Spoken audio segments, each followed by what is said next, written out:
Magandang araw po sa inyong lahat. Bali, ginawa ko po itong lesson na ito para sa mga baguhan para makapagsalita na po agad ng English sa tamang pamaraan at saka matutunan nila ang English lesson na kung saan ay sobrang dali. Okay? At yung magagamit rin po nila. So, sana po tapusin ninyo itong ating aralin kasi napaka-importante po nito kasi lagi po itong ginagamit ng mga Amerikano at saka natin. Okay? Sa pang-araw-araw po kasi itong ituturo ko sa inyo na pakikipag-usap. Okay po? So, umpisa na po agad natin. Bali, ang ituturo ko po sa inyo ay magre-request po kayo. Kumbaga, meron po kayong kahilingan sa inyong kausap na gusto nyong ipagawa sa kanya. At ang maganda po dito sa ating aralin ay gagawin po nating magalang yung pag-request doon sa taong gusto nating pagawin ng naturang aksyon para sa atin. Okay po? So ito po yon.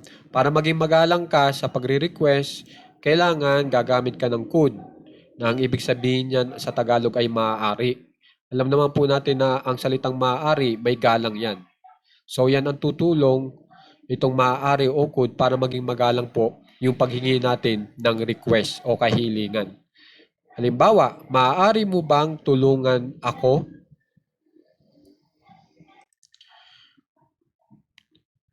Uulitin ko, maaari mo bang tulungan ako? So kung mapapansin nyo, yung ating mensahe sa Tagalog, magalang. At para may translate natin yan ng tama sa English, ang gagawin nyo lang yung maaari mo bang i-English nyo bilang could you. Tapos yung tulungan, help. Tapos yung ako, me. Tapos sa dulo, lalagyan nyo ng tandang pananong. Okay? Senyalis po yan na tayo ay humihingi ng request. Okay? So, could you help me? Could you help me para sa maaari mo bang tulungan ako? Okay? So, ganyan lang kadali. Nakapag-English na po agad kayo. Kahit kayo baguhan pa lamang, tama yung pag-request nyo. Isa pa pong halimbawa, maaari mo bang i-assist kami? Maaari mo bang i-assist kami? Kapag in English po yan, could you assist us? Okay? Sumunod. Maaari mo bang i-email sila? Kapag in English po yan, could you email them? Okay? Isa pa, subukan po natin itong notify, abisuhan. Gamit na gamit po kasi yan. Maaari mo bang abisuhan siya? Tapos kung yung siya po ay babae, her ang gamitin nyo. Kung lalaki, him. Subukan natin ay babae, her, para sa siya. Maaari mo bang abisuhan siya? Could you notify her? Okay? Ngayon, subukan po natin itong may pangalan sa huli, Ellie. Maaari mo bang kontakin si Ellie? Could you contact Ellie?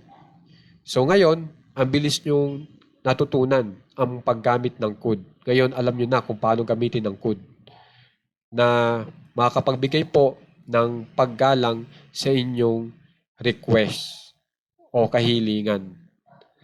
Okay? Tapos, meron pa kayong natutunan na pattern na tamang pagkasunod ng mga salita. Okay? So, sana maiki-practice po ito kasi kung mapapansin nyo, nakakapag-English po agad kayo. Okay?